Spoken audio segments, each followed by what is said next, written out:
Hi, how are you all? I hope you all are safe and doing well at your home.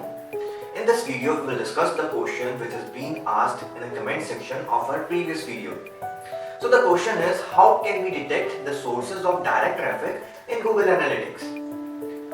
So this is not the question for the beginners.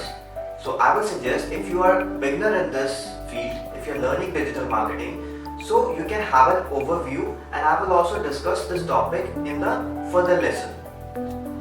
So let us find out the answer to this question. To make it easier for the beginners, let me tell you the Google Analytics is a very powerful tool by the Google used in website analysis.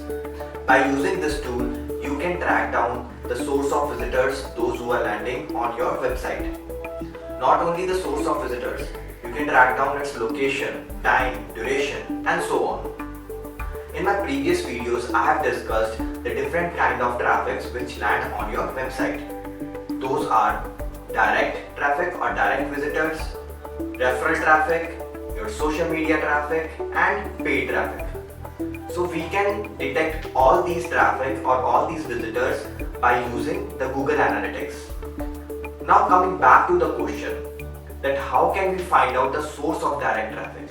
In Google Analytics, you can detect the source for referral, social media, and paid traffic.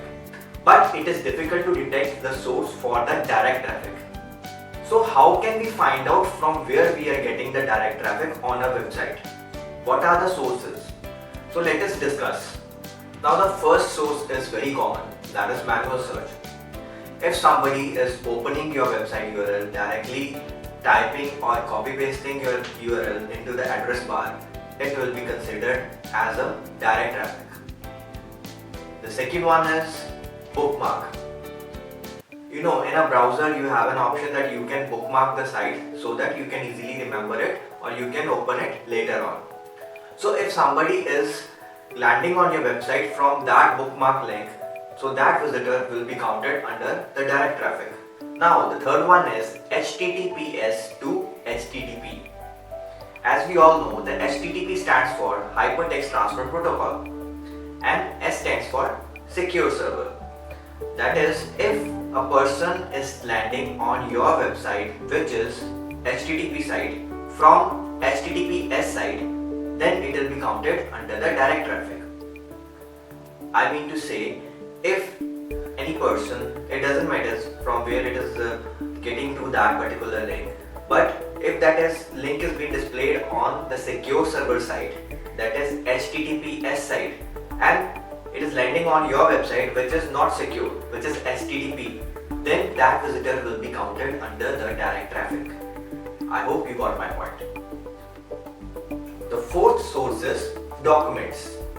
We do mention our website links while creating the different documents such as your MS Word, MS Excel, PDF files, PowerPoint files, Google spreadsheets, and so on. The visitors, those who are landing on your website through these document files, are considered as a direct traffic for your website. Now the fifth source is Messenger. We do use messengers in our daily life for the better communication, such as your Facebook Messenger, WhatsApp, Skype, and so on. While using these messengers, we do share a lot of data in the form of images, videos, text, links, and so on. So the visitors, those who are landing on your website through these messenger links, are considered as a direct traffic for your website. Now the last source is multiple redirect. We all know what is redirect. If I want to reach the X website, I am clicking on the X website link and I am getting to the Y website. So that is a form of a single redirect. If this process is repeated multiple times, that is twice or thrice, then it will be counted as a multiple redirect. Suppose if I want to reach the X website and I am clicking on a link, I am getting to the Y website link, from there I am getting to the another website link. So it is the double redirect, or we can call it multiple redirect. So any visitor who is landing on your website through the multiple redirects, that will be considered as a source to a direct traffic. I hope now you have a clarity with the sources of direct traffic. It will not reflect you in analytics, so you need to analyze it by yourself. If you do have any more questions regarding my previous videos or regarding today's video, so you can let me know in a comment section below. I'll try to clear all your doubts. So till then, take care, stay fit, stay safe, and keep watching all my videos for the better digital marketing learning. Thank you.